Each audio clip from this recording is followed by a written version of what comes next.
நம்மளுக்கு வர வேண்டிய நிதி ₹1 வரி எடுத்துருந்தாங்கன்னா ஒரு காலத்துல 35 பைசா கொடுத்துருந்தாங்க. இப்ப அதை 29 பைசாவா ஆக்கிட்டேன்னு பெருமையோட பாராளுமன்றத்தில் சொல்கிறார்கள். நம்மளுக்கு கடன் எடுக்கிற எல்லையை தவறான கருவிகளை பயன்படுத்தி ரத்து செய்கிறார்கள். உலக வங்கி, ஆசிய டெவலப்மெண்ட் வங்கி, KfW, JICA என்ற நிறுவனங்களில் நம்ம சிறப்பாக செயல்படுறோம், நல்ல மாநிலம் என்ற அடிப்படையில் நம்மளுக்கு வரக்கூடிய கடன்களை ரத்து செய்து கொடுக்கக்கூடாது என்று நிறுத்துகிறார்கள். பேரிடர் வந்தால் நம்மளுக்கு உதவி கேட்டால் ₹1 கொடுக்கறது இல்லை, நம்ம வரிப்பணத்தை எடுத்துட்டு போய் சுருட்டி வச்சுக்கிட்டு. அதற்கு மாறாக என்ன சொல்றார்கள்? நீங்கள் எல்லாம் ஹிந்தியையும் சமஸ்கிருதத்தையும் கல்வியாக கற்றுக்கொள்ள வேண்டும் திணிக்கிறார்கள்.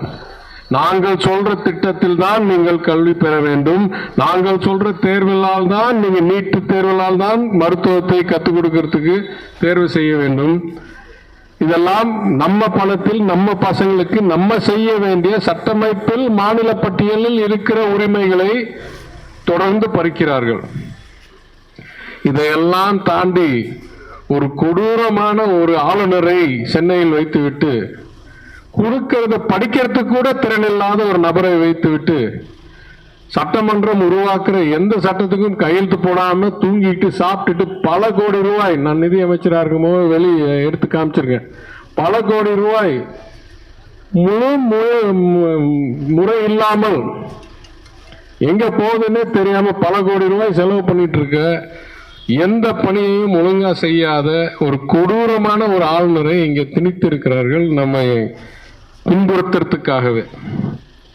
இதையெல்லாம் மறைப்பதற்கு 50 ஆண்டுகளுக்கு முன்னால் நடந்த ஏதோ கச்சத்தீவுன்னு எடுத்து ஒரே ஆள் 7 வருஷத்துக்கு முன்னால ஏதோ பிரச்சனை இல்லைன்னு கொடுத்த RTI ரிப்ளையை ஒரே ஆள் 4 நாளில் புது RTI ரிப்ளைக்கு உருவாக்கி அமைச்சராக, இதுக்கும் அதுக்கும் முரண்பா பச்சை பொய்யை சொல்லி ஏதோ ஒரு புரளியை எழுப்ப பார்க்குறாங்க.